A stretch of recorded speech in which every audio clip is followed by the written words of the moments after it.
Hi, Andrew. Oh, okay. So you are answering. Ignore that message I just sent. That's okay. Okay. Glad to be speaking to you. So I did watch that the hour, the first hour of that Uh-huh. interview that you did with Sean Cohen. Um, Mhm. and didn't listen to the phone calls though. And a few things there that I think worthwhile listening to. And I'm gonna prepare for this interview, but. All right, first things first. Do you by any chance have a website? Yes, Okay, well, I want to go there so I can use that as a sure. guide throughout the show. What's your site? Yeah. It's Laura Mason .co.uk, and it's in process of being done, but you know the Oh, bulk of it's there. So it says if you're if the you site owner, log in. If you're a visitor, check back soon. So it doesn't work. oh no. Wait, It's, did you what did you type in? .co.uk? yeah, it says future home of something quite cool. If you're the site owner, log in to launch the site. If you're the visitor, check back soon. So, Yeah, no. That's really weird. Okay, well I've got it up. Let me send you the link on Facebook and see what happens. That's okay, really weird. Okay, one sec. okay. Okay, here we are.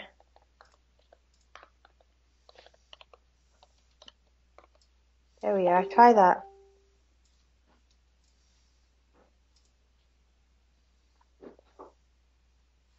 Oh No, no, sorry.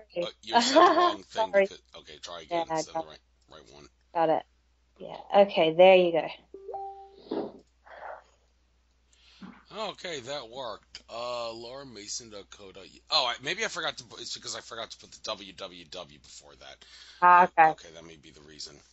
Okay, so therapy healing and Theta healing. That's your thing. All right. Sorry if I seem a little out of it. I just got up 10 minutes ago. So That's okay. all right. So I guess all right. Let's start off with who you are, what you do, what you experienced, and why stuff that you do of all the things that you do. So, how did you get into this? Your life story. You got the floor. Are you asking me to do this now?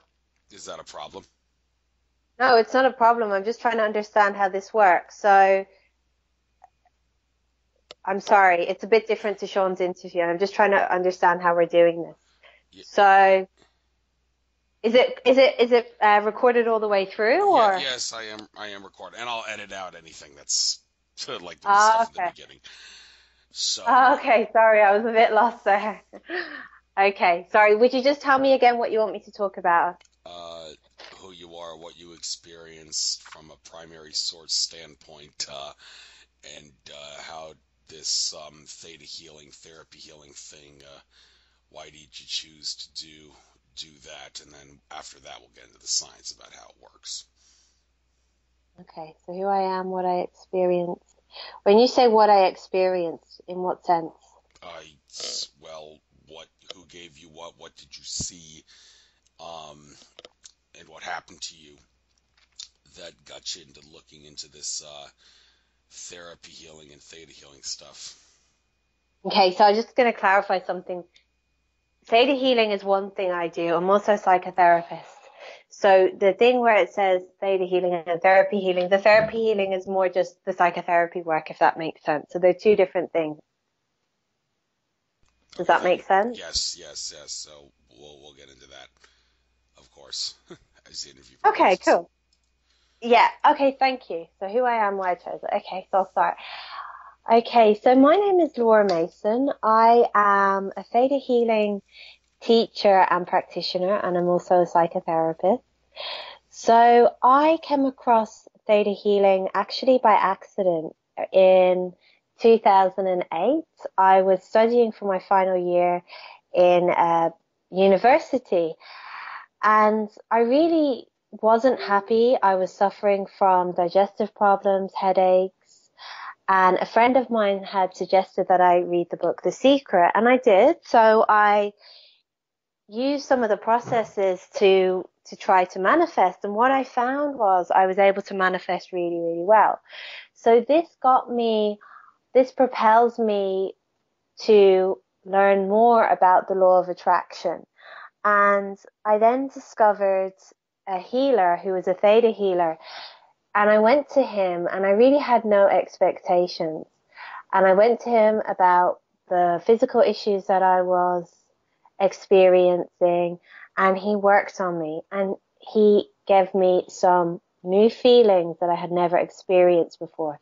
So when I say new feelings, what I'm referring to is when a person is using the Theta healing technique, they're connecting into divine source energy, and they're able to actually train a person's cells with feelings that they may have actually not experienced before. So this man had, it's called a download. He had downloaded the feelings of joy into my body, and it made such a massive shift in my life. It was unbelievable. Prior to going into see him, I really had no expectation, as I said, and I wasn't even sure if it would work, but I found it to be truly transformational. I went to see him for a period of time, and what I found was, as he began to clear away my limiting belief systems and any old energies that I was carrying, like resentment, it put me in touch with my innate psychic abilities. So my abilities just became stronger and stronger and stronger. So Theta healing was really, really transformational for me. And since I have been involved in Theta healing, I have tried other different methodologies and healing therapies, but Theta healing has really outperformed anything that I've ever experienced. Thank you. And you've got it somewhat into this in your interview with Sean. Theta healing. What's the difference between theta and well, this is the Greek letter, I believe, that's used to symbolize something, theta, and then there's also alpha and beta, and what's the difference between them, and what are they used for? Yeah. Okay. So really, we have different brainwave frequencies, and the different brainwave frequencies are actually associated with different levels of consciousness. So when we're never in one actual brainwave frequency, the brainwave frequencies are always kind of moving together, but we're in one predominant state. So with Theta healing, what we're doing is we're going into a state of meditation, and when we go into this state of meditation, our brainwave frequency changes into a predominant theta state of consciousness. This is also known as the God wave. And when we're in this state, we're able to connect directly into divine source energy, and we're able to co-create our own lives. We're able to witness healings for ourselves, for other people. We're able to change limiting belief systems. We're really able to co-create with divine source energy. So then we've got the beta state of consciousness. So when a person's in a predominant beta state, this is the state that's actually associated with thinking. Then we've got the alpha state. So when a person is in a predominant alpha state of consciousness, this is the state of lighter meditation. It's the state that healers who facilitate Reiki healing would actually go into. And then we've got, well, let me think, delta. So delta is associated with, you'll have to give me a second so I can remember. Take your time. Okay. I always get mixed up between the alpha and the delta and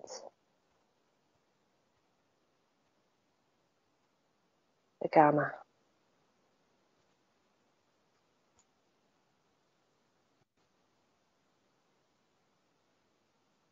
Yeah, so then we've got the predominant delta state of consciousness. So this is the state of deep dreamless sleep. And then we've got the gamma state, which is associated with higher mental activity, including perception and problem solving.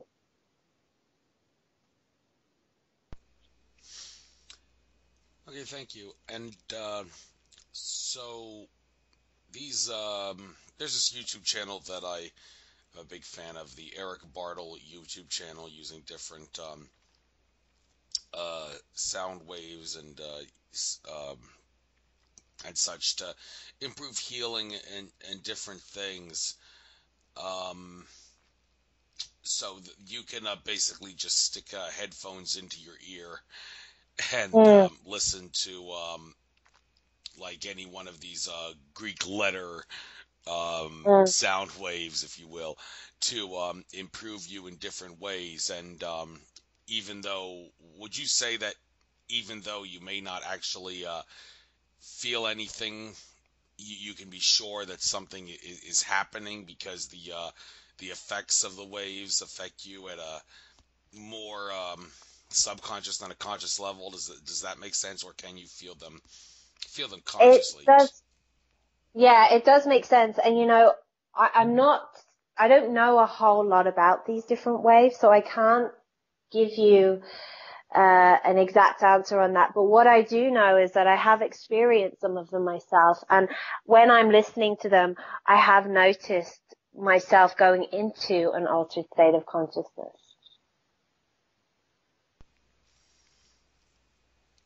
Okay, thank you.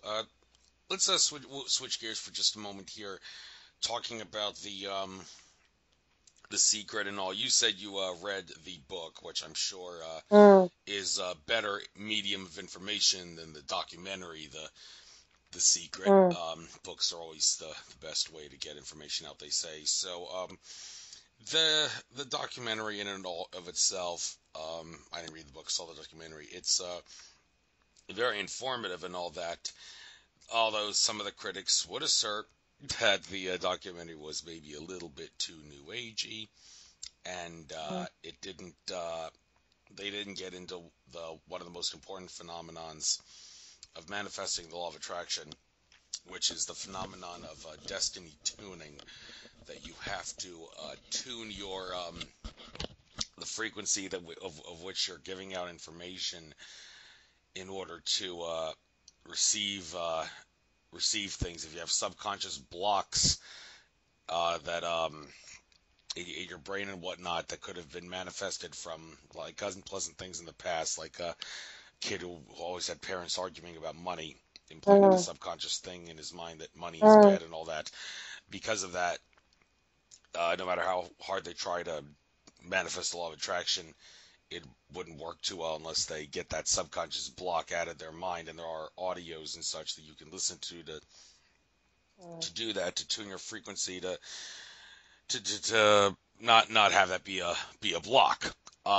So this phenomenon of destiny tuning, have you looked into it? Do you have anything to say about it? And maybe do you think maybe the people that say you gotta manifest this, manifest things by improving your destiny tuning, do you think maybe they're taking it to a little bit of extreme? Is it really not that important, or is it extremely important? Or what do you have to say about it? When you say destiny tuning, I actually haven't heard of that term. Would you be able to tell me a little more about that? Oh, okay. Well, I think maybe the way I've explained is as best you can do that. You have to give out a frequency. Like everything has a frequency that you Mm, give out to the universe, and if you're projecting to the universe a frequency of something like at a subconscious level that money is bad because you've had people argue about money, like when you were a mm, kid or something, then yeah.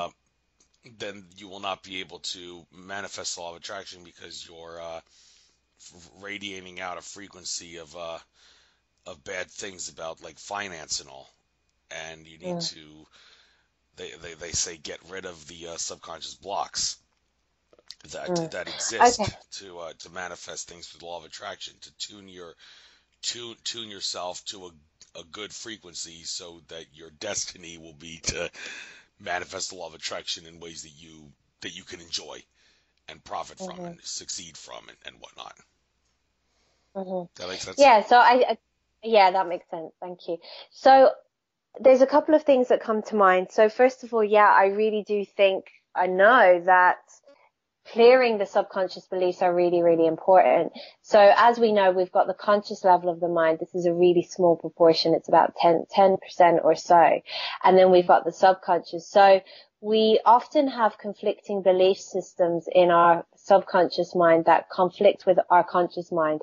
So there's a few things that I want to say on that. We can actually have dual belief systems. So that means that on some level, we believe that money is good, but on some level we mean that money is bad. So basically it's two conflicting belief systems that conflict with each other.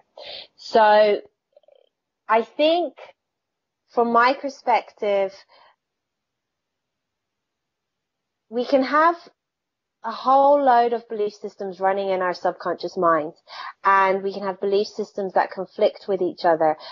But it's almost like belief systems are, gosh, how can I put this? I'm going to have to start again. I'm sorry. I've lost myself. Okay, so what I was going to say was, I do think that it's really important to clear our subconscious belief systems. And sometimes we can have conflicting belief systems in our subconscious. So the conflicting belief systems may not actually affect us in this moment, but they will probably affect us at some point. So it's important to get them clear. However, I also believe if you're truly choosing something in your life, if you're truly choosing to have it, by making that choice, it can actually override your subconscious belief system. However, it's important, if you can have the tools to actually change your subconscious beliefs, it's really important to get them clear. And we have many ways of doing that. It can be done through meditation. It can be done through brainwave programming, like you mentioned. It can also be done through healing modalities like Theta Healing or NLP. Thank you. Now, when you listen to these waves and brain waves and such, is there like one would argue there's probably a best way of doing it. Like what I mean by that is many would say it's better to listen to these brain waves with headphones in your ears rather than just have them come out of a speaker that's near you, because it's more directly into you, more directly into your brain. It's more plugged into you, if you will, when you got headphones or earplugs plugged into your ears. I mean, one could argue that it's still going to be effective if you have if you don't have headphones and you got to work with what you got and you just have the waves coming out of a speaker and all. But I mean, when you really want to make the best out of it, would you argue try to use headphones, because that's more direct, getting the stuff, the waves directly into you. Does that make sense? It does make sense. The only thing is with Theta Healing, we don't use any type of external technology or brainwave frequencies or anything like that. What we're doing is we're going into a state of meditation that changes our brainwave frequency automatically, and then we are connected into divine source energy. Were you aware of that? Well, I can imagine how that works, but when people Yeah. hear about things like theta healing and such, they would imagine someone with headphones in their ears listening to sound waves and all that. But you're saying, well, no, it doesn't really involve listening to waves No. at that frequency. It's more like putting your brain waves into that frequency. Exactly. So, Exactly. well, okay, how do you do that without listening Sure. to the waves themselves? Wouldn't you have to listen to the waves in order to put your brain into that frequency, or not No, necessarily? no, not necessarily. So with Theta Healing, we're able to go into a state of meditation. It's a really simple process whereby we imagine going down into the earth and connecting into earth energy and drawing the energy up through the soles of our feet all the way up to our head, and we step into a bubble of light, and then we just go up and bring our consciousness and our energy up into the highest place possible. And by doing this meditation, what happens is our brainwave frequency actually switches into a predominant theta state. It's really, really simple. So the lady who actually found this modality name is Vianna Stibal, and she basically healed herself instantaneously from cancer. So what she found was she was connecting into source energy, and she had this meditation process. When she connected in, she was able to facilitate healings for the body, change belief systems, download new feelings into a person's body, bring in new awareness into someone's consciousness. And she wasn't entirely sure how she was doing this, so she researched it. And when she measured the brainwave frequency, she'd done this with many different people. When she researched into this, she found that herself and her students were actually going into a predominant theta state of consciousness. So really, the way that we're accessing this state is by simply going into a meditation. Okay, well, how do you get some? Okay, is there any techniques like in meditation, when they're in meditation, to make sure that you can get the person who's in meditation to get their brainwaves into the state that you want to get them into? I mean, if they don't, one would argue if they don't meditate the right way, then their brainwaves are going to go into a different state. Is that okay? So how do you compensate for that? we start off by just going through the process. And I'm also a teacher and a practitioner. So as teachers, when I'm teaching the class, I'm able to actually perceive if the person is going into that state of consciousness. Usually, I would say about 95% of people who come to my classes can access it pretty easy. And if they can't, the reason may be because they have limiting belief systems that's stopping them, or they can't calm their mind. So what we need to do then is look at what's actually stopping them. And we can actually do this by connecting into this energy, divine source energy, and actually asking what's stopping this person from going into this state.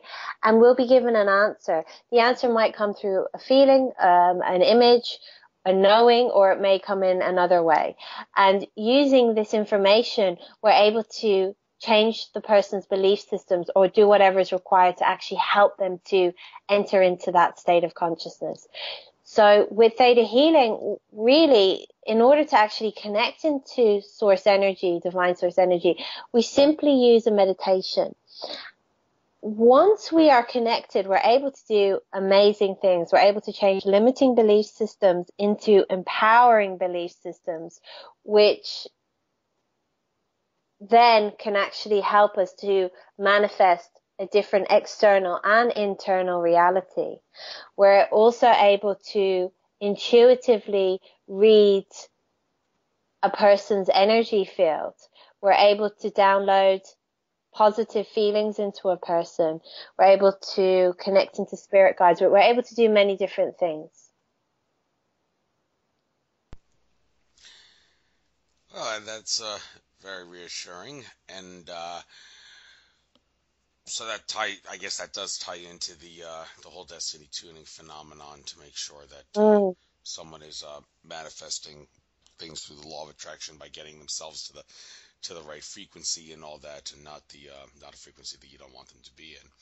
So, switching gear for just a moment, the law of attraction, since you're familiar with that, having read the Secret and all, I'd like to get into a little bit of a phenomenon about the law of attraction that has unfortunately been a little bit of a problem for some people in regards to maybe manifesting things that they don't want, and that has to do with the fact that, well, the fact that some assert, like Brad Johnson, who channels the ET Adronis, that the universe does not understand no. Now, what exactly does that mean from a law of attraction standpoint? Well, it means that we all know your thoughts and your feelings, you will manifest them. But if you say, I do not want this, the universe is not picking up the fact that you don't want that as much as it's picking up the fact that you're thinking and feeling about that. So the universe will ignore the fact that you don't want it and increase the probability of something like that manifesting in your life. Now, one interesting phenomenon that I've noticed about this, the thing that I experienced that kind of validates this was this time where I'm sure I'm not the first. I know I'm not the first one who's probably experienced this. Where a good example here. It was a couple years ago. Really lovely, nice sunny day and all that on a Sunday. The Philadelphia Eagles football team was on. Wanted to watch them, but at the same time, I wanted to go out and enjoy nature. So I DVR'd the game, and I figured, okay, when I get back home from my nature walk, I'll watch the game, and good thing I'll be able to skip over the commercials and all. While I was out in nature, I was looking forward to watching the game, and I was also hoping that nobody would ruin it for me, and tell me what happened in the game. And I was thinking that a lot. And, that eventually turned out to be a mistake, I think, because at one point when I was walking down the nature trail, this 85-year-old hunchbacked man who looks like he's got dementia walks by me. He notices I have my shirt on from my high school football days, and he notices the football logo in the middle of my shirt. He goes up to me, and he looks me square in the eye, and 3 words come out of his mouth, and those 3 words were, "The Eagles lost." And I'm like, oh, come on. Why did you have to ruin it? Why did you have... Well, I was so random, out of place, not what I wanted to hear, not what I expected to hear. Why? Well, now I know why. It's because, according to Brad Johnson, if what he said is true, that the universe doesn't understand no, the universe didn't understand. I did not want to hear about what was going to happen during the game, so by radiating that out, I was basically asking for someone to ruin it for me. And let that be a lesson to all you sports fans out there who are taping a game and don't want to know what happened in the game when you're doing whatever it is you're doing while the game is going on.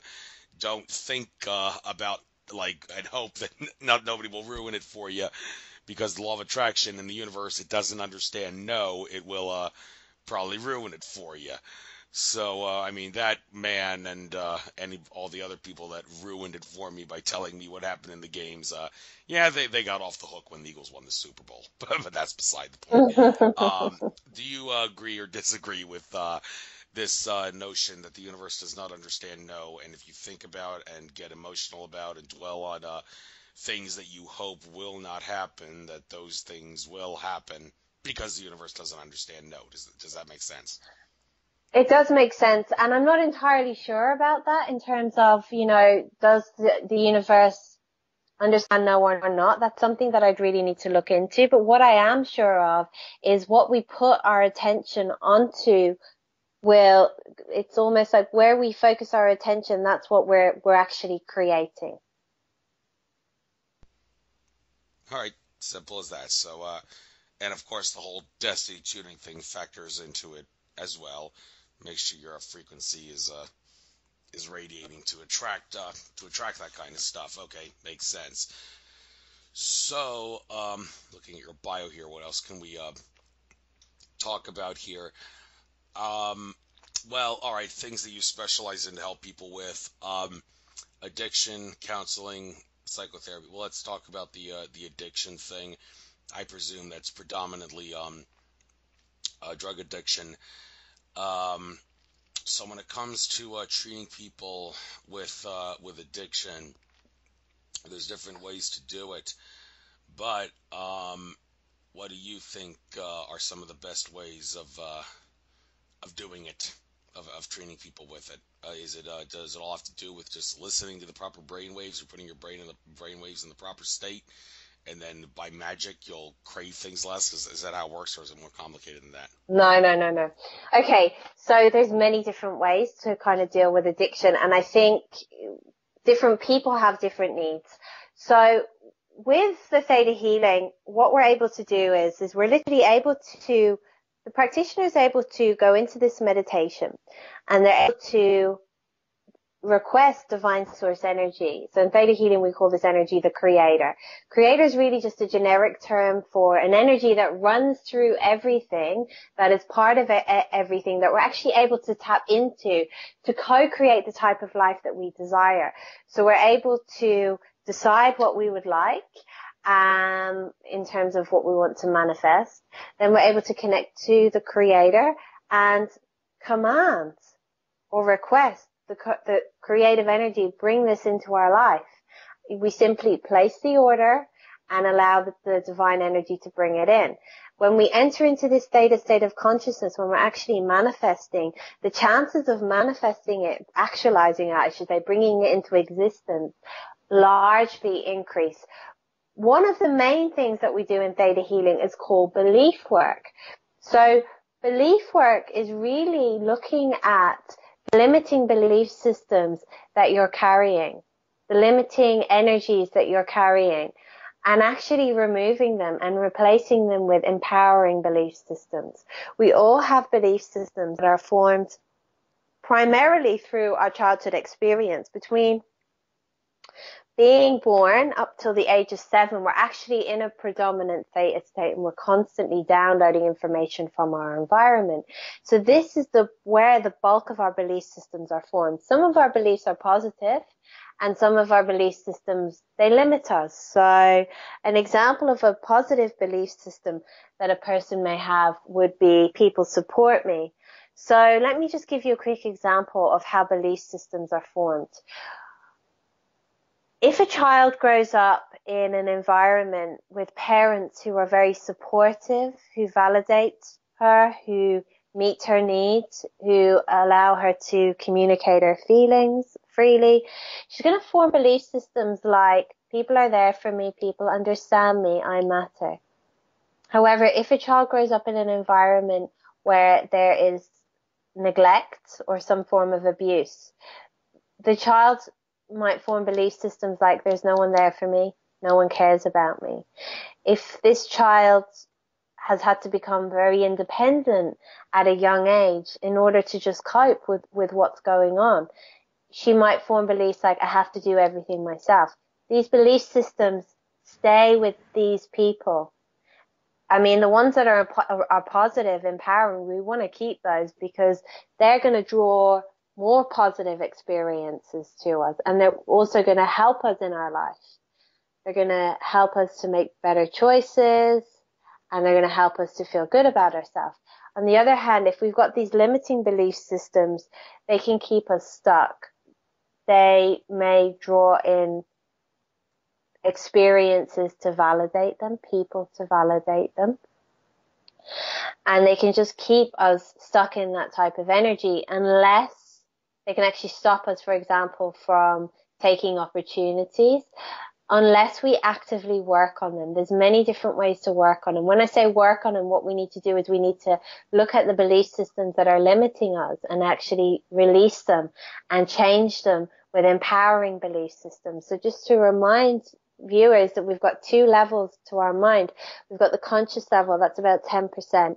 That's the feelings, the beliefs, the emotions that we're aware of. And then we've got the subconscious, which again, it's the feelings, beliefs and emotions that we're actually not aware of, we're not in touch with. Most of our beliefs are in our subconscious mind and we're actually not aware of them. So with Theta Healing, what we're able to do is we're able to help people to heal from physical disease. This can be done by the practitioner simply closing their eyes and going into a meditation, connecting into this white divine energy and asking it, requesting it to do a healing for the person's body. The practitioner's job is just to watch the healing happening in their mind's eye. Or they may perceive it in another way, they may feel it happening, or some other way. By simply doing this process, that person's body might heal. However, everybody's not ready to heal. Some people have limiting belief systems that is affecting their body in a negative sense. They've got resentments connected to these belief systems. They've got old anger, old trauma, and it actually can make them sick. So in this case, what we need to do is look at the limiting belief systems that's creating the problem, release them from the person and their body, and replace them with something empowering. Now, we can also work on an emotional level as well. And we're able to work with things like addiction in Theta Healing. So with addiction, from my perspective, when I look at it, okay, the substance or the thing that the person has the addiction to, yes, it's important to some extent. However, I look at it more from a perspective of what is this thing, whether it's a substance or a behavior, doing for the person. And I often look at it from an emotional perspective. So when I'm dealing with people who are addicted, often they are addicted because they're unable to cope with their feelings. When they feel certain feelings, they feel overwhelmed and they feel like they have to escape them. So the way that they escape them is through behaving in some way that helps them to disconnect from their feelings, or taking some kind of substance or eating. So if they feel a lot of rage, they can't cope with the rage, so they eat food as a way of escaping, as a way of coping, or they might have a drink, or they might have sex. They may be addicted to sex or gamble, whatever it is. So rather than looking at it more from the perspective of what the actual thing that they're addicted to, I look at it like, why are they doing it? What are they getting out of it? So in this case, if we were looking at this person I just spoke of, what I would look at is, why do they feel that they need this to cope? In what areas of their life are they not coping? And I would explore that with them. Perhaps they're not receiving support. So I'd look at their belief systems around support. They might have limiting beliefs like, there's no one there for me. I have to do everything myself. So what they're doing is they're turning to the substance as a way of getting release and a way of coping. So I would release those belief systems, bring in new feelings that they know what it feels like to be supported consistently. They probably also have belief systems around not being able to express their feelings. Maybe growing up, they learned if they express their feelings, something bad would happen, or they'd be judged or shamed or punished. So it sent them the message, it's wrong to express my feelings. My feelings are bad. I have to hide my feelings.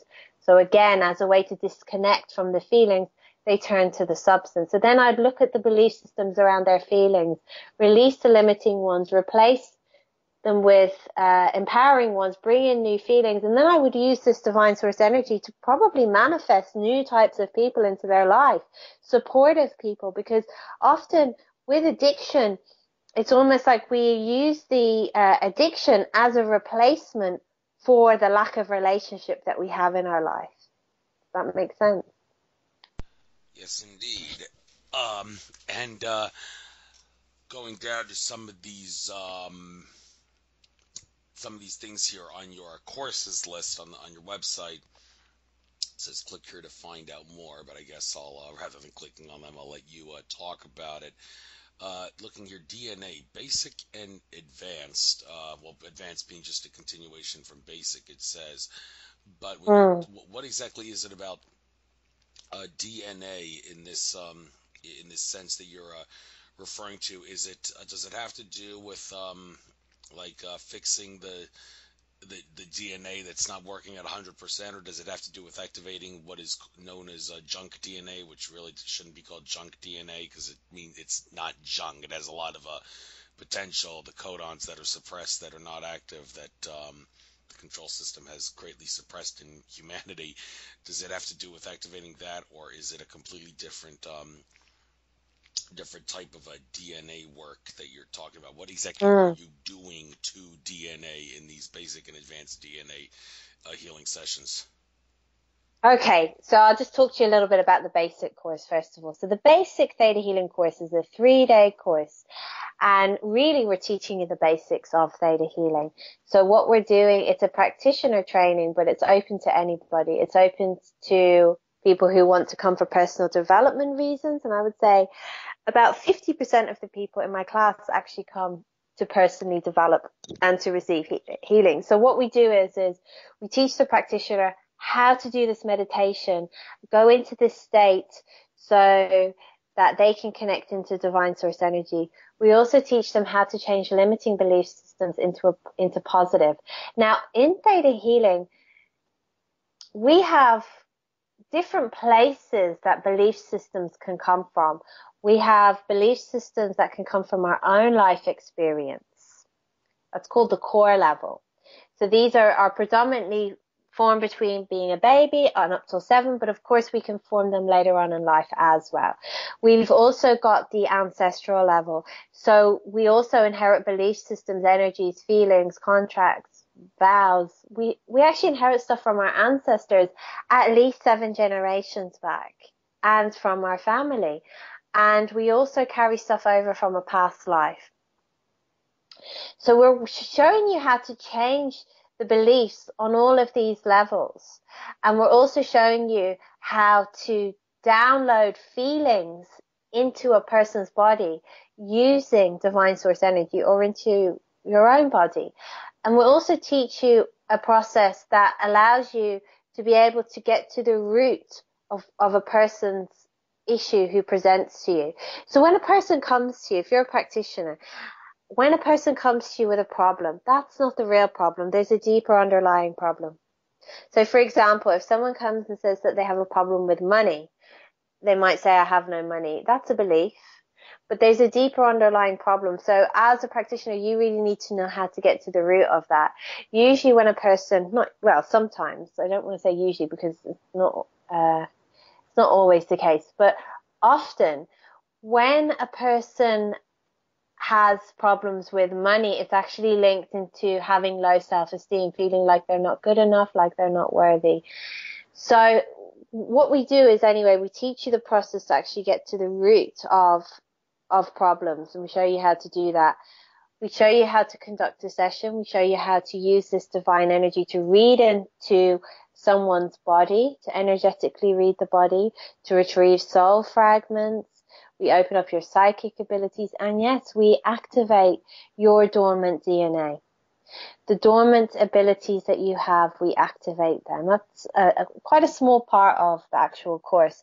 Also, from a DNA perspective, we're working on a DNA level. So we're actually, when we're working on ourselves and we're actually changing our own limiting belief systems, we're actually changing them for our family and our ancestors as well. In this course, we also teach you how to connect into your guides, and we teach you how to read the most potential future that you're creating, because the future is not set in stone. There are different potentials for our future. So our future can change if we do belief work. So if we're creating a certain type of future and we don't like it, we're able to ask divine source energy by going into this meditation, what do I need to do to change this outcome so that I can create something else? And we can use this guidance to then make the appropriate changes. Usually belief work is required. So when we actually do the belief work, it can change part of the future. The other thing that can change the future is the choices that you make.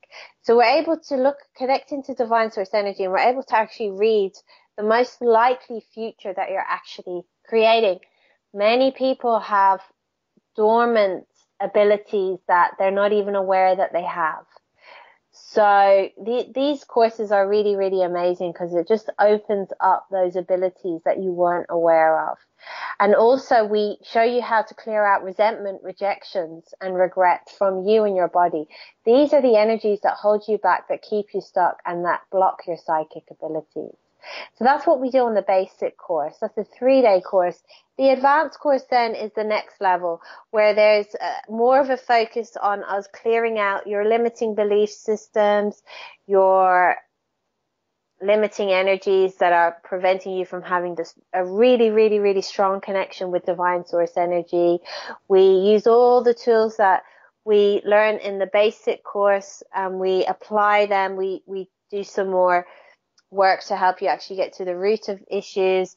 We teach you how to go back in time to when you were a baby in your mother's womb and actually send you a healing from there, release toxins from the body, how to heal a person's broken heart, how to intuitively scan a body, and how to conduct a mediumship reading using divine source energy, how to remove psychic hooks, psychic cords, and we give you tons and tons of healing downloads, which is new feelings that you may not have actually experienced, new belief systems, empowering belief systems and awarenesses to actually shift your consciousness into an even higher vibration. So that's those two courses. Thank you. Now this is this brings up something so like belief systems and all that, how to change belief systems. One of the biggest problems that I've always given the human race a lot of grief for is the reluctance, and in some cases, many cases, I should say, the flat-out refusal to believe what you don't want to believe and don't want to hear, and what you fear to be the truth. Now, one would say that these courses that you give, that you offer, can be used to help people with that problem, to help them overcome their fear of the truth and being able to handle the truth. Of course, the problem though is getting them to. You really can't force them into something like this. You can't just say lock them in a room or something and say you're going to be instructed this Theta Healing course while you're in here, and we're not going to get you out of this until you agree to go along with the course. Now that's not going to help someone, because they actually have to be willing to go along with the course in order for it to manifest, I presume, right? Of course. Yeah. So, but is there any way, like, I don't know, do people have to know what they're being taught in order for it to work well? I mean, let's say you wanted to wake someone up out of their trance, their slumber, they're like the ultimate sheeple, if you will, and you want to help them, and you want to use one of these courses. I mean, let's say hypothetically you trick someone into going along with one of your courses and tell them it's not what you're actually doing. Like let's say you lie it to someone about what they're going to receive when they do one of your courses. You don't tell them it's actually a healing session to help them with their limiting beliefs. I mean, if you were to do that to someone hypothetically and like make them take one of your courses without actually telling them what your course actually does, in order to try to wake them up out of their slumber, if you will, would it work? Or does the fact that you lie to them about what your course actually is, if you will, would that like not allow the course to manifest to its full potential? I would have to think yes. I mean, if people are do one of your courses and they think it's something other than what it is, then the course is not going to be as effective as it would be if they need to be really willing to participate, and they're going to. One of the really fundamental things in Theta Healing is, in order to actually facilitate these healings for someone, you need their verbal permission. You can't do anything without a person's verbal permission. Yes, that does seem to make sense. So the other thing I want to say to you, if you'd like, at some point, what we could do is I could actually do some healing downloads today. So if you just want to let me know what kinds of areas you'd like some healing on, we could actually bring in some healing downloads so that listeners could actually receive healing when they listen later on. Okay, I guess we'll do that at the like near the end. I've always made the resolution that if I ever have a guest on my show that can do healings and clearings, that I would not ever have them do the healing or the clearing on me while I'm hosting the show, because purpose of my show is to get information out, not to do healings and clearings on me. But since time is an illusion, anything that you do from a healing or a clearing or meditation standpoint on the show, someone can do it at any time. Doesn't have to be live and now. So, yeah, we can do that at the end of the show. I have to go to work after this, so we just got to end the show We at can, 11 Eastern. So I'll make sure. Let me know how much time you need to do them, and I'll make sure yeah, I end the lecture section of the show, if you will, before then. sure. So, how much time We you can, need? oh, I can do like, I could do from say 7 minutes to 20 minutes. It's really up to you. And yeah, I can just think of a set of downloads that can actually be helpful for people, and they can do them at any point, and you can also do them at any point if you wish to, and you can listen to them over and over again. All right, we'll tell you what. How about at at 10:35 Eastern, um, which is like 40 minutes from now or something like that. Then I'll let you Hmm. start doing them, and I'll just make Perfect. a little note from this point on in the show. We're done with getting out educational information. This is about healings and whatnot from this point on, so people can do it anytime. So I'll make sure I do that. So until then, though, You, we have some other things to discuss. You wanted sure. to ask something? I was going to say, do you have any specific suggestions around what you'd No, like me to do no. on? You No? just do Okay. whatever one you think your angels and guides are directing Okay. you to do. So that'll work. Perfect. Okay. All right. Manifesting abundance. Now, abundance doesn't have to be money. It can be other forms of abundance. Now, this raises up something that one of my previous guests talked about. He claims this story is true about a man who was living in the UK who was very. Well, I'm sure the guy, if this is a true story, he's not the only one that had this problem, but he was, if you will, chosen by the creator, if that makes sense, Mm, to be one of those people on earth who never will be able to seek employment and whatnot because the creator would always provide for him. And what that means is the guy couldn't ever seek employment, even though he was very well qualified and all. And mm, no matter how much he tried, he couldn't get a job. He was on welfare as a result of that. But the mm, welfare people eventually came up to him and told him, we're starting to get the idea that God is trying to prevent you from getting a job. And we're also getting the idea that if we take you off of welfare, the Creator, God, will always find a way to manifest whatever you need, and in some cases more than what you need. So, can we just take you off of welfare for the sake of experiment's sake to see if this works? Now, the guy was kind mm, of reluctant at first, but he thought, wait a minute, if God really doesn't want me to get a job, that would have to presume, okay, they'll definitely be able to take care for me. And well, I don't know where the story goes from there, but they did take him off welfare, and the next thing he knew, he was always being provided for. Everything seemed to happen at the most unexpected, but yet the most convenient of times, to be able to make sure that he always got what he needed, even if it wasn't money, it was something else that would enable him to keep going through life. Now, this guy must have been blessed, if that word makes sense, for lack of a better word, in that there must have mm, been something about the frequencies that he was radiating and all that and whatnot that allowed for him to always get what he needed, and in some cases more than what he needed, even though he had absolutely no outside source of income through employment or government-sponsored assistance. So, mm. is it possible, and not that I encourage people to try this, but hypothetically, could people quit their day jobs and like use the manifesting abundance technique that you have so that they could always be able to manifest what they need and then some in the same way that this guy would? And if so, like, how can they be sure that the universe will always give them what they need? I'm sure you're going to say I don't recommend people do that, but can it I be don't done? recommend people. Can it be done? I I can't answer that. I can't give you a yes or a no. I think that anything is actually possible, but I certainly wouldn't recommend it. I think different people are going to manifest different things based on what they believe, based on what their energies they're carrying, and like you said, based on the frequency that they're giving off. So I think it depends from case to case. All right, so, but let's talk about this in greater detail, though. Manifesting Mm, abundance. I've got one of my audio frequencies that I listen to.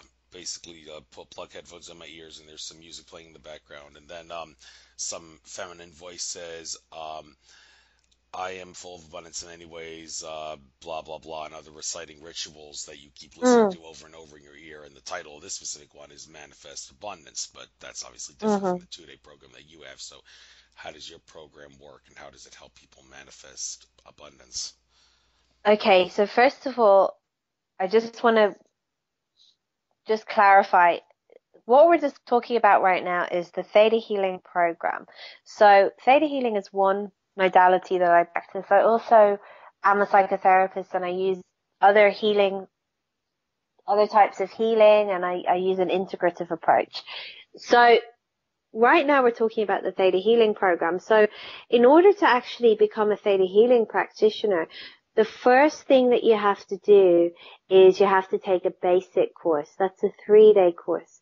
Right after the basic course, you can take the advanced course. And then after the advanced course, there's another course that you can take that actually helps you to get to the roots of problems.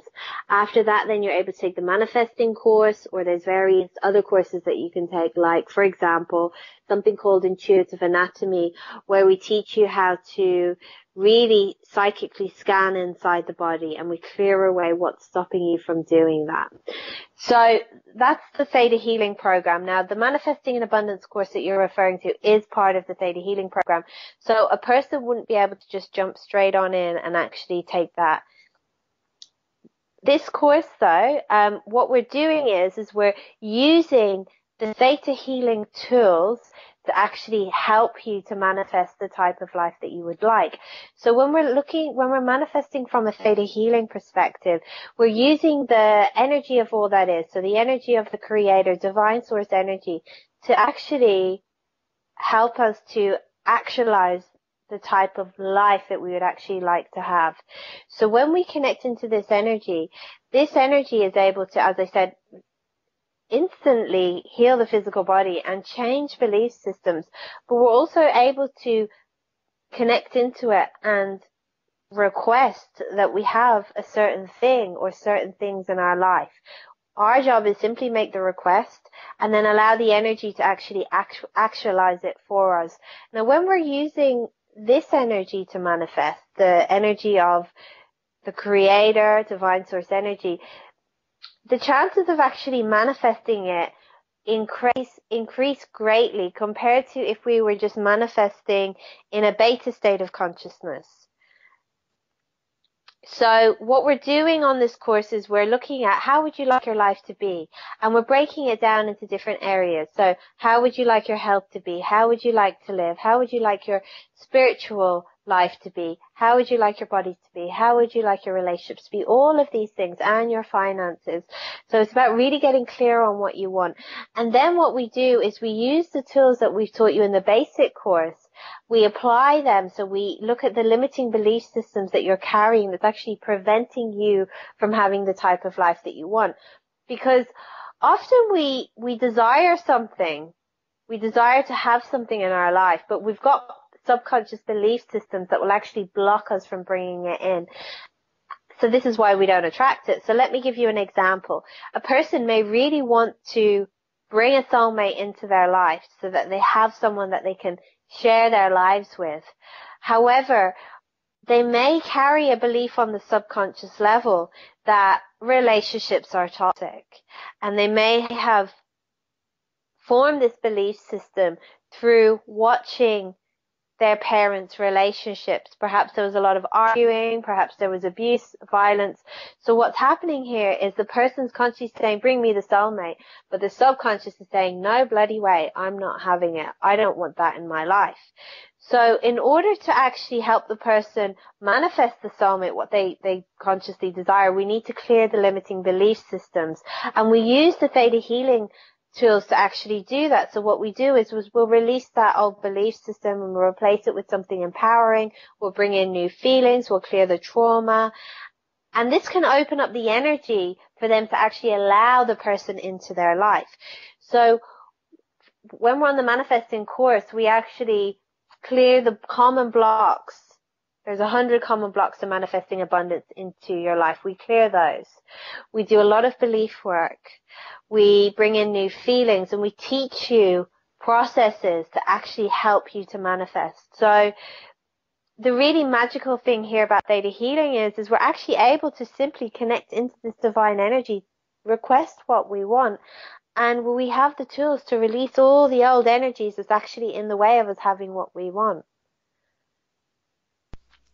Yes, thank you for pointing out that it's a step-by-step course that you got to do to Yeah. get to these things, not just something you could just jump in there without taking the previous things. You want to say something? However, may I add that there are other programs that I do which are simply healing calls, webinar calls, where I connect in with you via Zoom, and we'll look at a specific topic. It could be manifesting, for example, and I will talk to you about how you can manifest what you want into your life. And then we will actually clear your limiting belief systems that's actually blocking you from having what you want on the call. So these are things that you can actually do with me right away without having any prior experience. I do these quite regularly, and you can connect with me worldwide. So on these calls, we'll have a number of people on the calls. The way they work is one person will come forward and they'll tell me what they desire in their life. Then we'll look at what's actually blocking them from having what they want in their life. And then I connect into divine source energy, and I will have divine energy clear the blocks out for them. I'll actually teach them how to muscle test, which is a process that allows them to check what belief systems they're actually carrying on a subconscious level. So they will actually be able to see that they have certain beliefs using the muscle testing technique. And I connect into divine source energy. I will clear those beliefs, and they'll be able to retest and see that they've actually changed. More often than not, though, the people who are working on the webinars actually feel the healing as well and notice the energetic shifts. So I'll work with one person one-on-one for a period of time, and then someone else will come forward and I'll work with them. The beauty of these calls is as I'm working with one person, the whole group is receiving the healing. There's common themes that run through groups. So it's just about creating massive healing and massive shifts. So I do those regularly, and anybody can attend those. You don't have to have attended any prior courses. That's reassuring. Moving on to the Theta Healing expanded learning things. Well, first of all, rhythm to a perfect weight. A couple things about this one.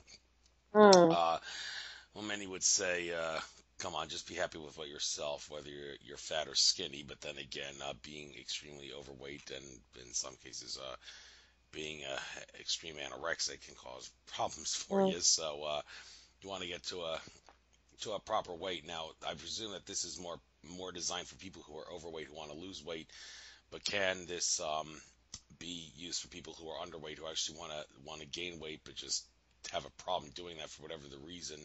Like maybe they have trouble getting hungry or something. They have no appetite for some reason. They want to improve their appetite. Would that could that help with that? Absolutely, yeah. So Rhythm to the Perfect Weight is a course about really helping you to achieve your weight. And again, you have to took the basic, the advanced, and the dig deeper to actually attend this course.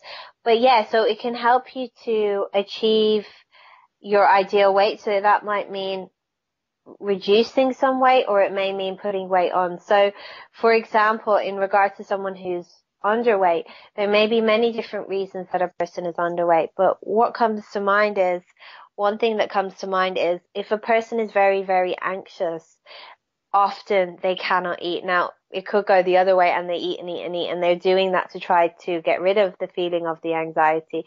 But often when they're very anxious, they can't eat. So what we could do is we could look at it, what's really going on here, what's creating the anxiety. We could look at the belief systems, the energies, and clear those out. When the anxiety goes, then that can allow them to have an appetite. It could also be linked in with eating disorders as well. So it can help with that. And of course it can help a person to release weight as well. And one of the common reasons that people are overweight is because they emotionally eat. So when we're looking at that, what we're looking at is why are they doing that? What's going on in their life? What's creating the stress? And we're looking at the belief systems. We're actually looking at changing that, how we can change it, bringing in different solutions. We can also work with the body to actually help it to release weight using the Theta Healing technique. Yeah, one thing that one issue about helping people lose weight, excuse me, that's stressed often in this area is I guess one would say this may be a third dimensional belief that's it can be fixed. I guess you can't spot reduce, if you will. Like some people want to try to lose fat specifically out of their beer belly area to try to get a six-pack of abs, but you can't. They say you cannot spot reduce. You have to focus on removing total overall body fat. Well, I don't know. I beg to differ with that for a moment. I mean, you said earlier, I believe anything is possible, and well, if you believe you're infinite consciousness, then yes, anything is possible. So, if with enough effort, with enough concentration, with enough focus, and with enough not having any limited beliefs that could prevent you from this, you can, if you go about this in the proper, focused way, eliminate fat from specific parts of your body, and you can prove that the you can't spot reduce thing is just a myth, that it doesn't take into account the fact that if you want to direct certain things to happen, you can direct certain specific things to happen. Does that make sense? Can you say that you can't spot reduce is a myth, and your healing can help you actually reduce fat from certain parts of your body if you want to do that? Yeah, anything is possible with Theta Healing, and in terms of the results that a person has, it will depend again on their belief systems. It will also depend on their eating habits as well. But yes, I do believe that anything is possible. And also another thing that can help you to achieve your desired or a person's desired results is by actually connecting into this divine energy and visualizing your body the way that you would like it to be. So I believe through using all of these processes, it is possible to achieve what you'd like to achieve.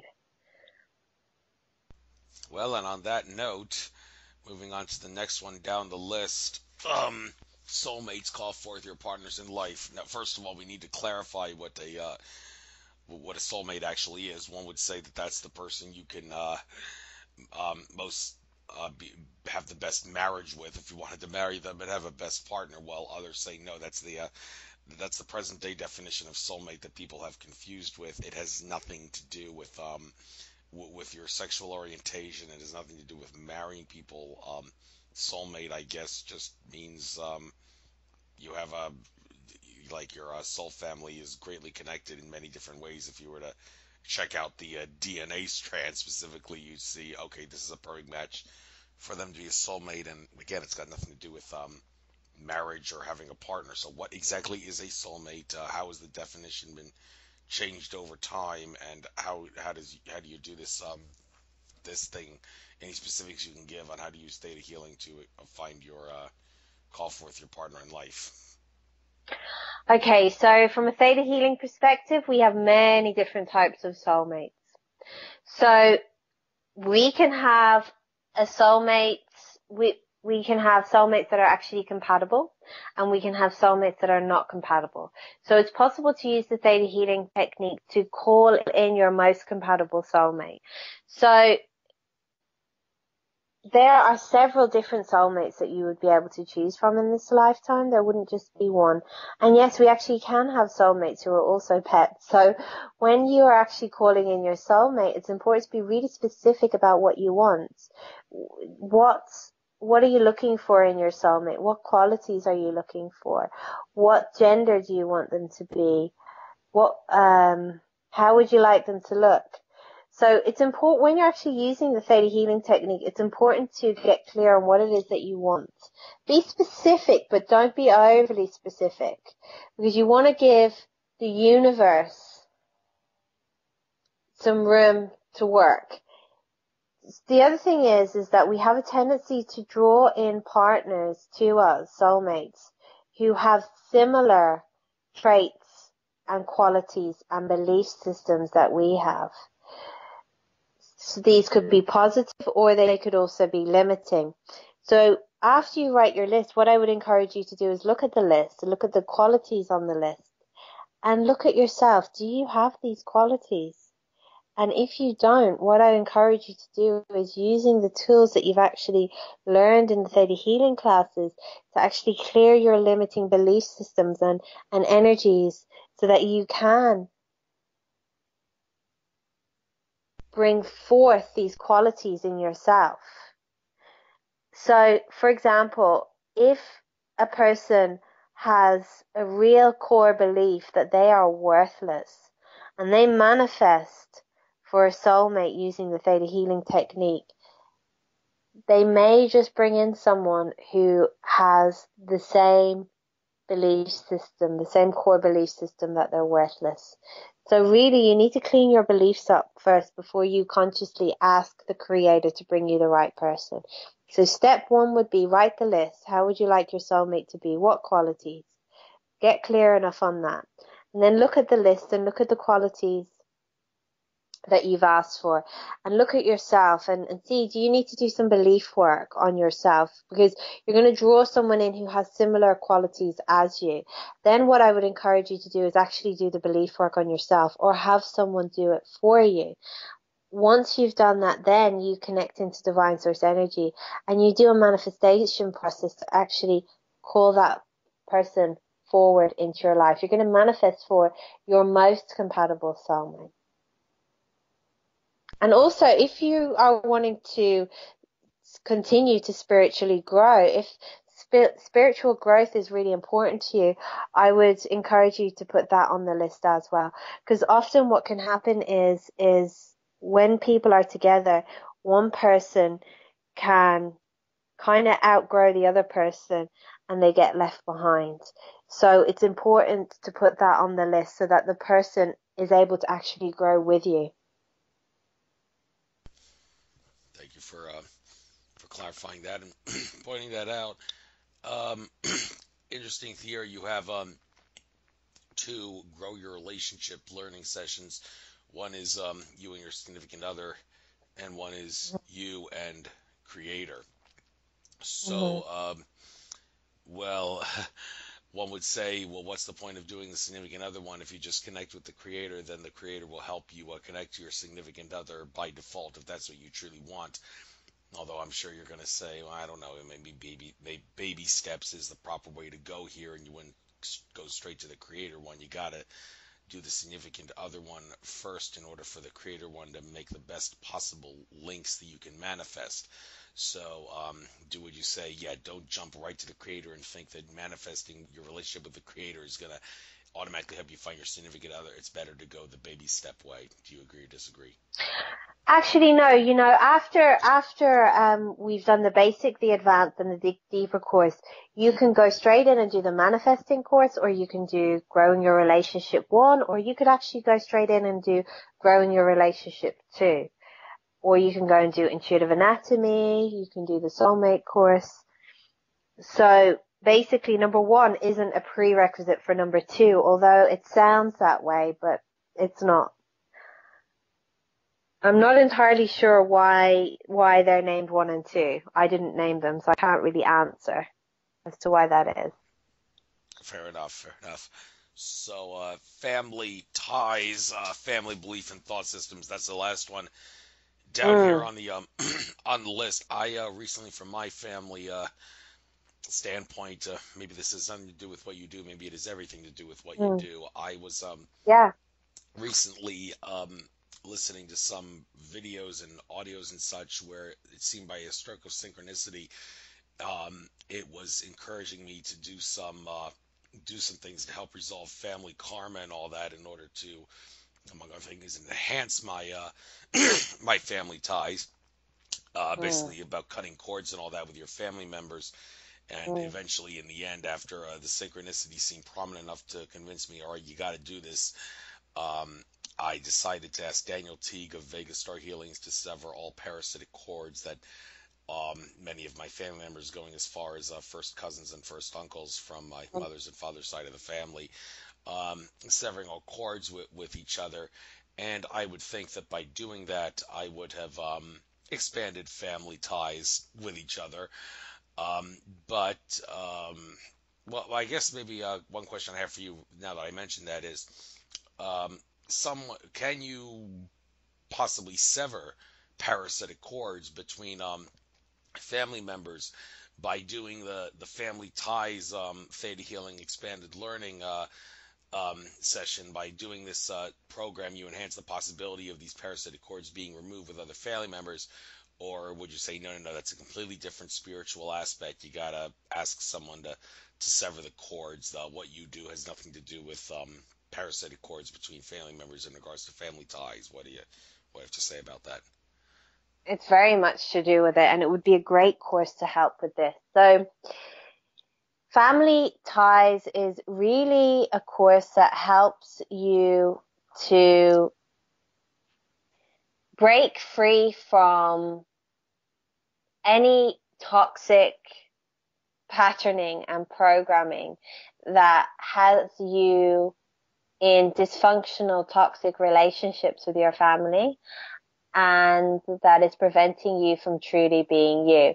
It's also developed to actually help your relationship with your family grow and to enhance them, if that is something that is appropriate and something that you want to do. So we have belief systems, limiting belief systems, that actually create the toxic ties or the toxic cords that we actually have with our families. So yes, we can release the we can release the toxic cords, the parasitical cords, to use your terminology. However, from my experience, that can help, but it's not enough. We need to look at what's creating the cords. What are the belief systems and the energy that has you tied in? Because unhealthy psychic cords and hooks, they can't be in your space and attached to you in your field if you don't have belief systems that allow them in, or if you don't have feelings that allow them in. So in order for a person to have these toxic cords with you, you need to have some belief system or some energy that allows it to survive. So it could be an energy of guilt, of resentment, of anger. That's the thing that can allow them to hook into you. Or you may have belief systems that keep the cords alive. So for example, if a person has been brought up in a family where the person wasn't really viewed, this is just an example, something that comes to mind. The person wasn't really viewed as an individual by the parent or the parents. They were looked at more as the parent's property, something for them that's theirs. And this person was trained to meet what the parents wanted or needed. This person may form belief systems like, it's my job to take care of my parent. It's my job to serve my parent. I have to do whatever my parent wants. I have to obey my parents. Something like this. These are like our childhood beliefs. It doesn't mean that the person consciously thinks that, because as an adult, they probably think, no, I don't have to do all that, although they might think they do. Each case, again, is individual. But it's like this feeling within them that they have to do it. So the belief is often on a subconscious level. And this is where in Theta Healing we use muscle testing to show you what beliefs you actually believe to be true. And we're able to actually clear them out. So these belief systems are often there on an unconscious level. And when we have these types of beliefs, like, I have to take care of my parents come first, my needs are not important, my feelings don't matter, they come first, I have to serve them. If there's fear of not giving them what they want, these are the things the belief systems, I should say, that create the feelings of guilt or shame or worry when a person tries to separate from their family or tries to put themselves first, tries to choose for them. They're consciously attempting to do that, but it doesn't feel good inside because they've got these subconscious belief systems running. That makes sense to you? Yes, indeed. And I guess we'll go down to the advanced stuff before we get into the sessions that you wanted to do for the last 20 minutes or so. Yeah. First of all, DNA3, high frequency seventh plane connection. Interesting here with a couple numbers here. Why DNA3? And second of all, seventh plane. Now I see that, and that reminds me of what Akashic Records reader Andrew Bartz has said, and that has said several times, but I remember this from that session he did with Lance White back in 2013, that like 30-part program or something, where he talked about how planet Earth was originally created as a seventh dimensional seed planet, and the significance behind that, as others have talked about, is once you get up to the seventh dimension, there is no more service to self behavior by the entities in that dimension, while the fourth, fifth, and even the sixth, of course, are much more wonderful than the third dimension that we live on. There is some degree still of service to self behavior exhibited by the entities in those realities going up until the upper sixth dimension. But once you get to the seventh dimension, no more of that. It's all service to others.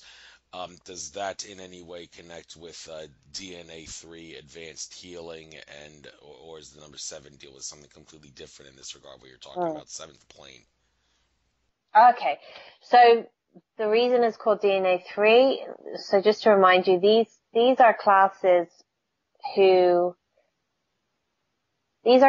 which have been created by Vianna Stibal. She's the founder of Theta Healing, so she has been the person who has channeled all of this information, and she trains me. And I also teach them. So in terms of how the classes are named, she's named them all. And from my understanding, the reason it's called DNA3 is because the basic DNA class was the class that came first, and that was called DNA1. The second class that came along was DNA2, which is the advanced, and then this one came along at a later stage. This is a very advanced class, so it's called DNA3. Other than that, I'm not entirely sure in terms of why it's called that.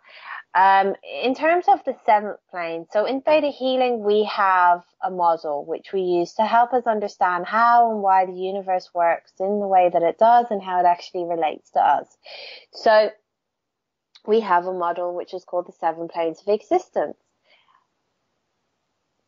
I'll briefly talk about them. So the first plane of existence is really everything that makes up the earth, the soil, the crystals, everything that makes up the earth. The second plane of existence is the plant kingdom. The third plane of existence is where the human aspect of us exists. The fourth plane of existence is the spirit world. This is where our ancestors would usually go after they pass away. Then we've got fifth plane of existence. The fifth plane of existence is actually divided into many different degrees, and we've got the kind of the lower entities would be on the lower levels of the fifth plane, and then we've got the higher levels, which would be where the ascended masters would be, like Jesus Christ, Buddha, Mother Mary, Mary Magdalene, and all of those ascended masters. The 33rd degree is the highest degree, and this is where Jesus would be. Then we've got the sixth plane of existence. This is the laws that actually govern the other planes of existence. And then we've got the seventh plane of existence. This is the energy of all that is. This is the energy of divine source energy, the creator of all that is. This is the energy that we're going to when we're doing Theta Healing to actually facilitate the healing. So when we step into this space, we're able to facilitate instant healing, change belief systems, read into the future. We're able to do wonderful things by using this energy. So the seventh plane is really this, just the energy of pure love, pure divine energy. So the other kind of dimensions that you were talking about, I think they would probably be more on the fifth plane of existence. The truth is, though, is that this divine energy, which is of the seventh plane, actually runs through everything. So from a Theta Healing perspective, we would believe that the divine energy has created all of the other planes of existence. And really, these planes of existence have been created just for us to learn and grow and evolve. We're able to tap back into this energy in order to create what we want in our lives now. Well, yeah, and that ability to do that is going to only increase over time and will only expand more and more if we keep making an attempt to allow for it to happen. So, all right, a couple more things. I guess once we cover the rest of these three, then I'll let you get into the stuff that you wanted to do for people to improve their well-being and all that. So, intuitive anatomy, beliefs in the body systems. Well, first of all, intuition. Now that's a word that I've been hearing a lot since the start of the new year, January 2018. Because they've been saying that this year, 2018, seems to be. I mean, for an Aries like me, I'm sure it's definitely been prominent, but I have no doubt it's going to be the same with other people. That intuition is very, very prominent and important at this point this year for whatever the reason, be the stars aligned and whatnot. And but intuitive anatomy, beliefs in the body systems. I mean, I'm looking at this, I'm thinking, wait a minute, different parts of the body have different intuition. What's that supposed to mean? What exactly is I've never seen this before. Intuitive anatomy. What does it have to do with your body systems being intuitive? Enlighten me, because I'm confused. That's okay. So basically, intuitive anatomy is a course which allows you to develop and enhance your intuitive abilities so that you can, when I say you, I mean people, can accurately, intuitively read inside the human body. So this course is really about looking at the body and looking at each system. So each system of the body is actually associated with a specific set of belief systems and specific energies. Illnesses have actually got specific sets of belief systems that's associated with them. So if a person is sick and has a specific disease, there's a high probability that they have certain belief systems and energy patterns running. So if we can clear these energy patterns and belief systems, it can allow the body to heal. So what we're doing is we're looking at what belief systems are associated with each system of the body. And then we're having the class connect into divine source energy and actually scan this system of the body just to see what it looks like. So they're able to connect into divine source energy and say, show me the liver. What does it look like?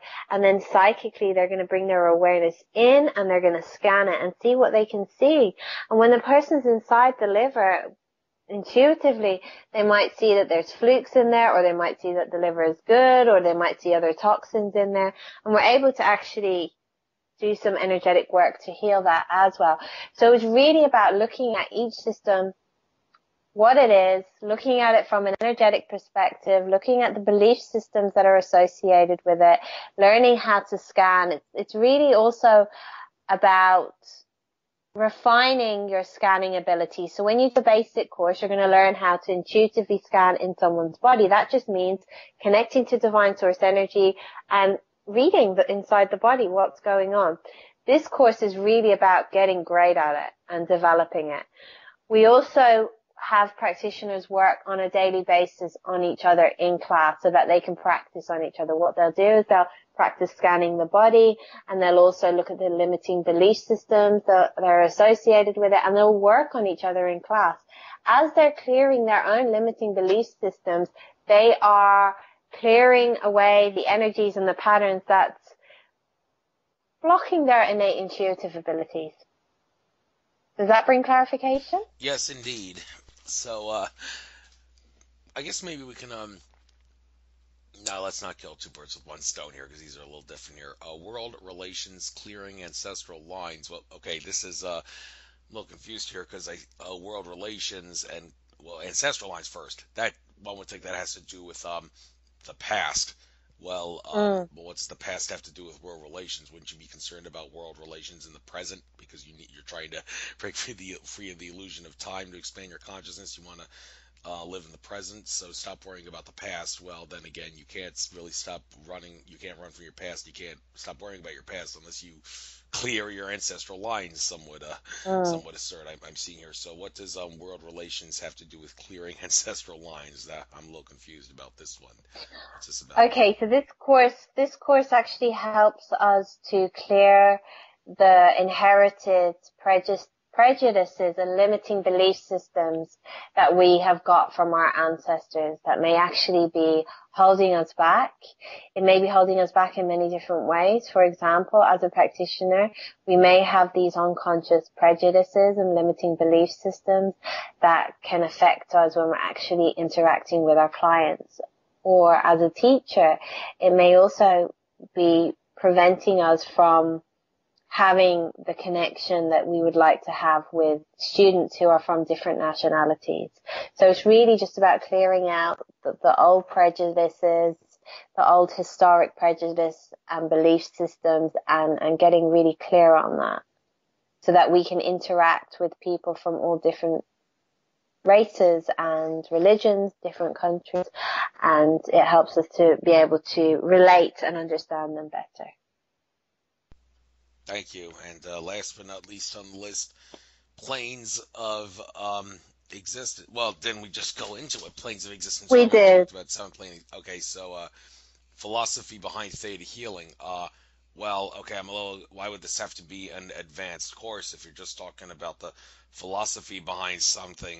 I mean, that one would think that's kind of basic and simple, but maybe I'm not taking into account what this is really about here. So, why would learning about the philosophy of Theta Healing have to be an advanced thing, and how does that tie into planes of existence? Seems a little So obvious. in the basic and the advanced course, we teach you about the planes of existence, and we do it on a basic level. When you have took intuitive anatomy, it allows you to be eligible to take the planes of existence class. So the planes of existence class is really about looking at the different planes of existence in depth, looking at what they're about, meeting them. So actually psychically meeting elementals, connecting in with them.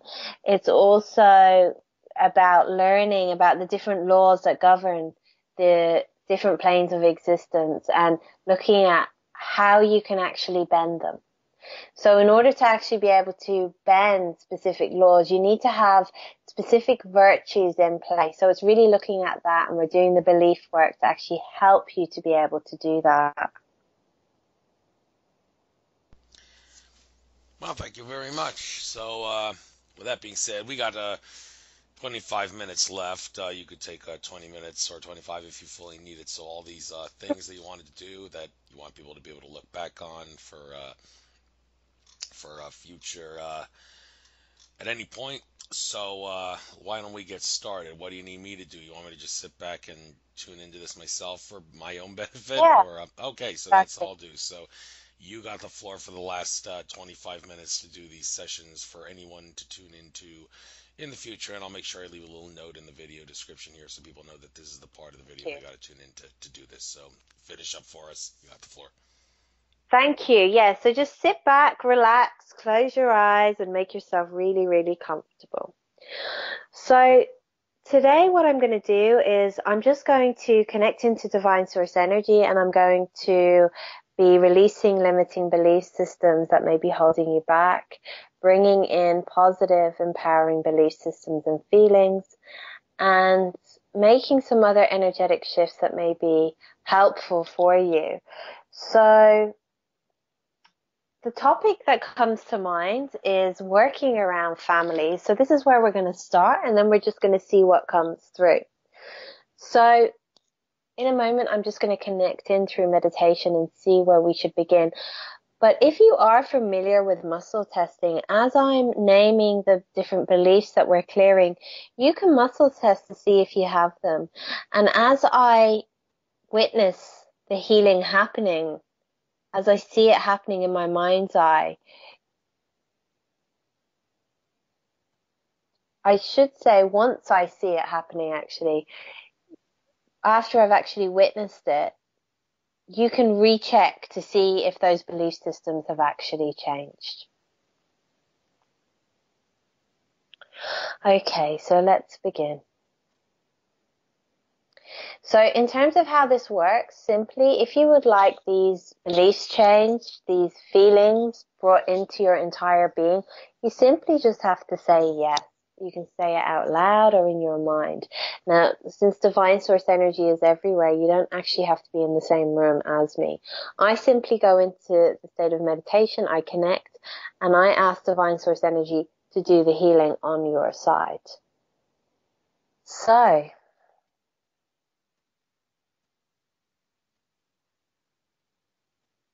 the first sense I'm getting, the first belief system that we're going to look at is the belief system, my feelings don't matter. So if you know how to muscle test, you can check to see if you have that belief system. So this belief system is often born out of growing up in a family where when you attempted to communicate your feelings, you were shut down, you were judged, perhaps criticized or shamed. That would send you the message that your feelings don't matter. So what we're going to do is we're just going to release that belief system, and we're just going to clear all the old energy that you're carrying from those times. When we have challenging experiences, often we get stuck in them energetically, so we don't know that those experiences are actually over. So although they happened a long time ago in the past, we're still living them in the present. So I just want divine source energy just to explain to your energy, to let it know that those times are in the past, they're finished, they're over.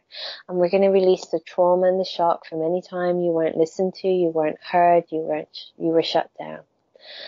And I'm going to bring in the feeling of what it feels like to be listened to, of what it feels like to be heard. If you'd like those, simply say yes.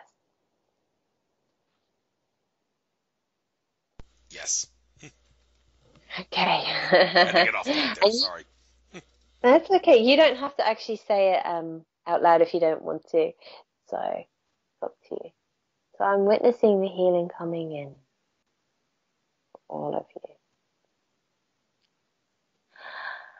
And I'm seeing there's a lot of old pain with some of you from not being heard, from not being listened to.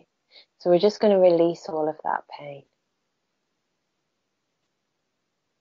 We're also just going to bring in the feeling of what it feels like to feel good enough, to know that you are good enough, to know that you matter, to know that what you have to say matters, that it's important. Okay, so often when we experience something like this, we learn something positive. The subconscious often won't let go of the limiting belief system. So in this case, the limiting belief system is my feelings don't matter, until we find out what the positive thing that you learned from it was. So I'm going to channel some of the learnings. So I'm seeing that some of you are learning from this experience the importance to listen, the importance of listening to other people. Because you weren't listened to, it taught you not to do that to other people. Instead, to listen to them, to support them, to be there for them. So we're going to just bring in the knowing that you can continue to do this, but you don't need the old pain to remind you. So we're releasing the pain and we're releasing that old belief system. We're also teaching you what it feels like yourselves, what it feels like to be listened to, and bring in the feeling of what it is to listen to yourself.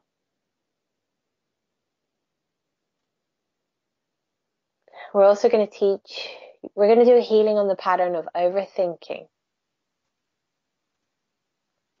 I'm going to ask for that to be changed. We're also going to bring in the feeling of what it feels like to be empowered, that you can live your daily life empowered, that you are powerful, that you are strong.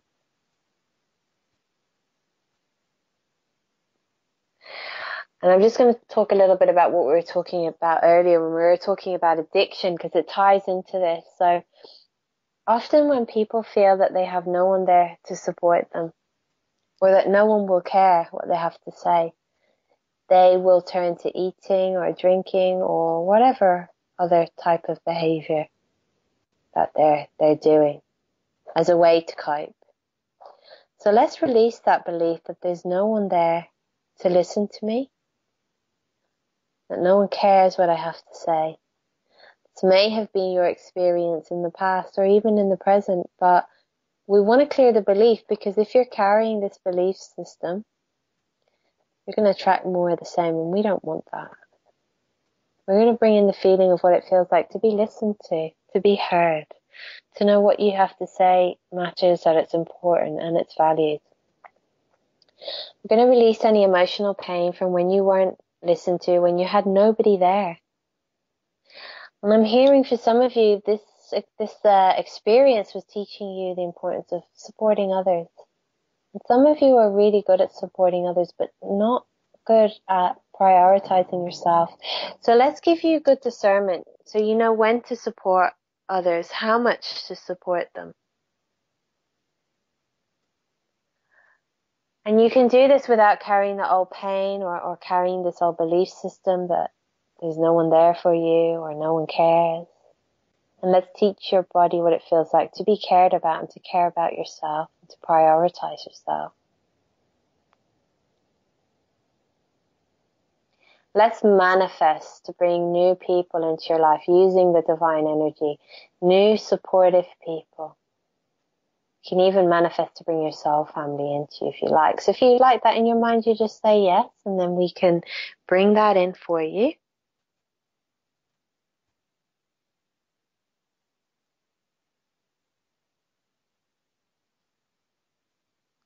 And I'm seeing some of you need to have your soul healed. So I'm going to witness that happening. So I'm going to ask Divine Source Energy just to heal your soul for you, to bring back any old soul fragments that other people are carrying belong to you. I'm going to bring them back to you so you no longer feel like there's something missing or there's something not complete about you. And I'm also seeing some of you have a tendency to carry other people's feelings, suffering, and pain. People do this for different reasons. So I'm looking into the energy and looking at the reasons why some of you are doing it, so that we can clear the belief system. So if you know how to muscle test, you can muscle test. I have to carry other people's suffering. Now let me look into why you're doing that. Okay, so some of you are doing it because it was a pattern that you learned at a young age. You learned if you alleviated some pain and suffering and stress from your family, then they would be more available to you, so they could take care of you. So therefore you may have the belief, I have to carry people's suffering so they take care of me. Or you can be even more specific and check, I have to carry my family's suffering so that they take care of me. Or you can check mum or dad, whatever you prefer. So let's release that now, that you have to carry others' suffering to be taken care of, to be supported. Let's release that. And let's bring in the empowering new program that you know what it feels like to receive support without having to carry people's suffering, without needing to carry their pain. And any of the old pain and suffering that you're carrying, let's pull that out of your energy field and send it into the divine light. And let's just bring in light through all of your body. And let's teach you what it feels like to love yourself on a deep level, and to know that it's possible. You can and you deserve it. It's safe to. And let's teach you what it feels like to feel worthy of good things, to feel worthy of support, love, care, attention. And let's also balance your hormones out for you.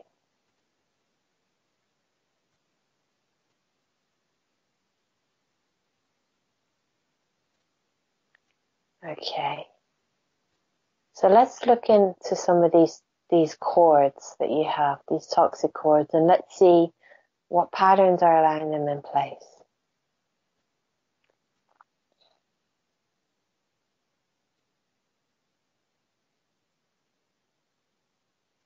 Okay, so it looks like a lot of you are carrying a lot of guilt, and that's the thing that allows you to be emotionally manipulated. I'm seeing some of these patterns, these cords are linked in with that pattern of emotional manipulation.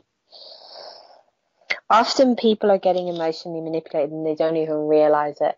So what we can do is we can bring in the feeling of what it is to recognize if someone's attempting to do that to you, so that you don't get sucked into it. So I'm looking into this guilt. I'm seeing some of you have the feeling that you don't deserve to live, you don't deserve to exist. This is stemming from receiving neglect and abuse. So we're just going to clear that. We're going to clear all the trauma. We're going to clear all the energy of abuse.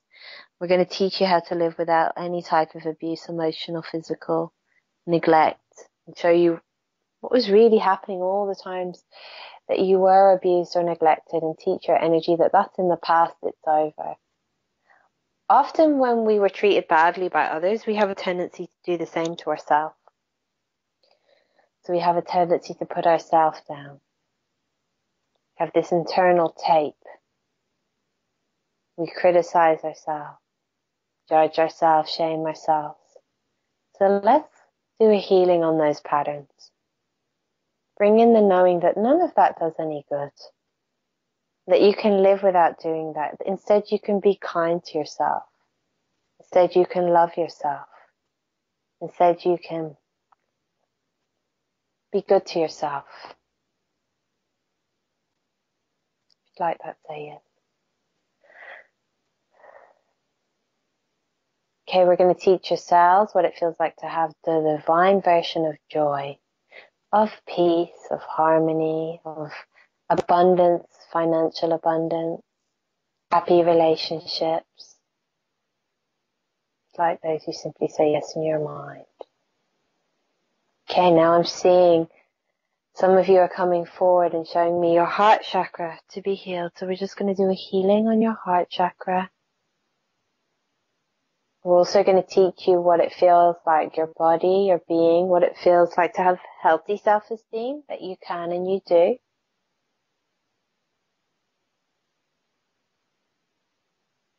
And let's teach you what it feels like to have relationships in your life that nurture you, that lift you up, and that you're deserving and worthy of this. I'm also going to give you some new feelings and downloads, some beliefs around boundaries, because I'm seeing some of you struggle with setting boundaries. So let's teach you what it feels like to know that actually you have a right to say no. It's okay to say no. Often when you said no, some of you were punished. So we're going to release the belief, if I say no, I'll be punished. Bring in the feeling that it's safe to say no. It's safe to set boundaries, even with your family, even with your partners.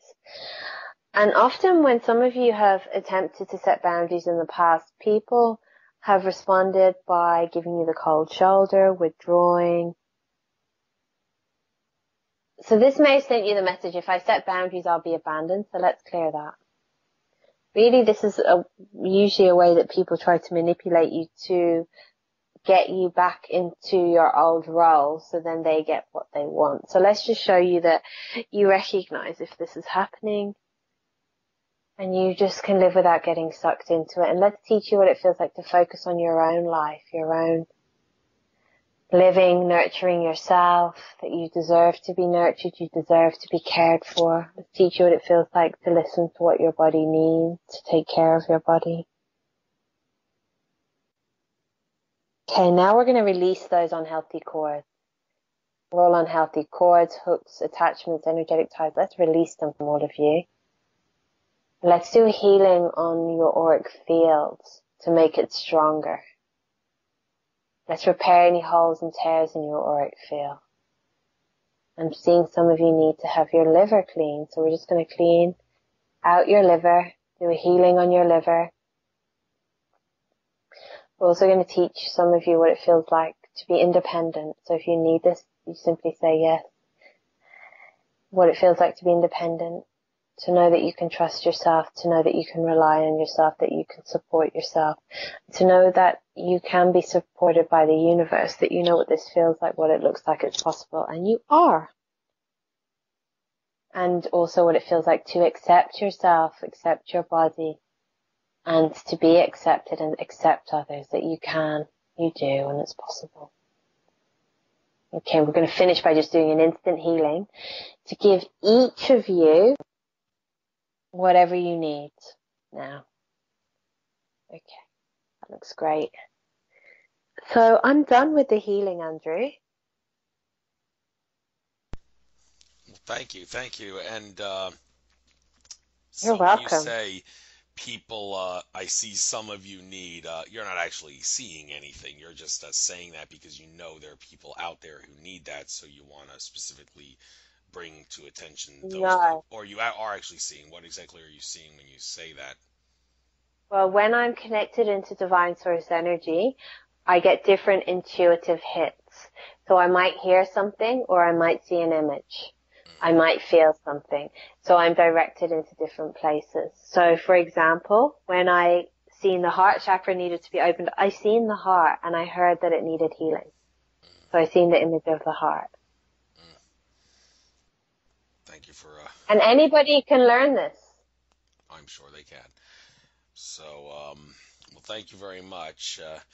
I guess I might as well bring the show to a close now because I do have to get back to work and all. So why don't you end by giving out your contact info, anything you want to get out for maybe a minute or so, and then anything else, and then we'll call it a day. Okay, thank you, Andrew. Thanks so much for having me.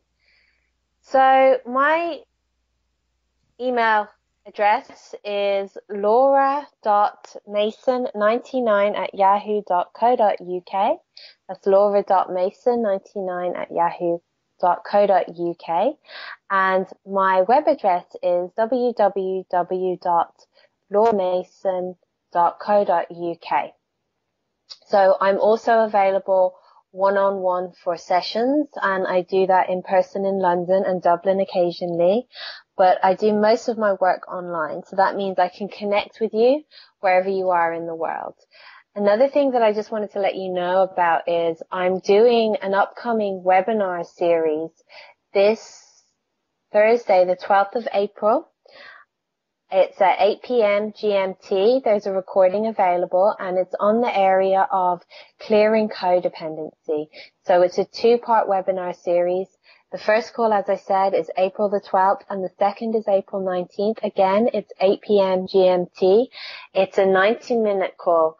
So what we're going to be looking at here is what codependency is. So codependency is really about being enslaved in a relationship and focusing, being in a relationship where you over focus on the other person's needs, on making them happy.